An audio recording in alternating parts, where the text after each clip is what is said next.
2002 తర్వాత 2002 తర్వాత లేదా 2004 తర్వాత ఇళ్ళకాడ పుట్టినోడు ఎవడున్నాడు చెప్పండి మీరు. మనం నిజంగా మాట్లాడుకుందాం. ఇళ్ళకాడ పుడితేనే కదా నమోదు కాంది. పూర్వం అంటే హాస్పిటల్కి వెళ్లకుండా ఇంటికాడ మంత్రసానితనం చేసి మంత్రసాని డెలివరీ చేస్తే ఇంటికాడ పుట్టేవాళ్ళు పిల్లలు. వాళ్ళకి జనాభా నమోదు అయ్యేది కాదు.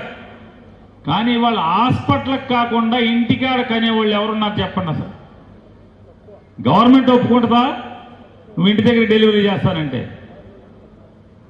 కాబట్టి ఇవన్నీ ఊరికినే మాట్లాడతారు. ఇవన్నీ మనం మాట్లాడుకుంటే తెస్తే ఇంటికాడ 2004 తర్వాత కాలంలో 2002 తర్వాత ఇంటికాడ పుట్టినోడు ఎవడూ లేడు.